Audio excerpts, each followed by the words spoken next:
In the United States, interest in the humanities, enrollment in the humanities has been declining for decades.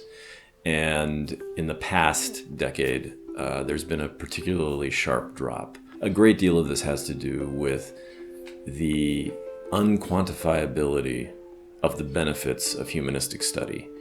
A great deal of what the humanities have to offer cannot be reduced to statistics and to numbers, especially cannot be shown to be something that makes a lot of money for the people who go into humanistic fields. Therefore, when we have economic hard times, the first division of higher education that tends to get abandoned is the humanistic disciplines. Humanities have lost some of their enrollments to sciences in particular. So science is becoming more popular at the college. And I celebrate that. I think that's a great thing. I do, however, think that scientists can be better scientists if they have spent time steeping in the humanities, whatever it might be.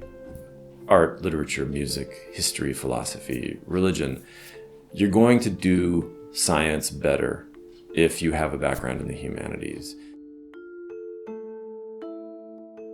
I can enjoy building things. I can enjoy programming things. But in the end, I feel like, at least from a personal standpoint, I'm not going to be able to do anything with those skills alone. I need to do something for the world, or I need to do something that impacts other people. And that other people aspect is all humanities, or that's not something that's taught in a strictly engineering or scientific sense. I think a lot of people are just so focused on what their career is going to be and how science and technology pays better. And I don't think that's really what college is inherently about. I think it's about, kind of growing as a person and exposing yourself to a lot of different ideas and the world outside of wherever you came from. So I think there are good practical reasons for students to study the humanities, but I wouldn't want to leave it at that, because these are, the humanities include the great works of art, literature, and culture that enrich a person's life throughout her existence, that bring meaning to life, that help one to think about big questions, that bring different kinds of satisfactions that can't be measured in monetary terms, and that just produce a rich life that's worth living. I think because of my humanities education, I really try to look at all the different factors. I try to look at all the different sides of a question. And if you don't know how to make connections or to think critically, I think it's very hard to make actual changes.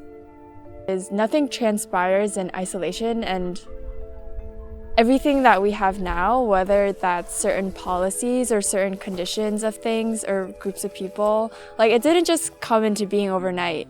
It's centuries of different factors and forces that resulted in what we have now. One of the great services the humanities perform for us is that they create for us an archive, a record of the past, a sense that we are not disconnected from what came before us, and that the creative impulses, the analogies that have been compiled and analyzed over centuries, over millennia, that we have access to those, that these are precious, precious achievements that human beings have amassed over all that time, and that we owe it to ourselves to look back at that repository. The humanistic disciplines open a portal to some of the most fascinating achievements of the human mind that have been recorded over the last several thousand years. Why not enrich your life with that repository of wisdom? Knowledge is a wonderful thing. Wisdom is an even more wonderful thing.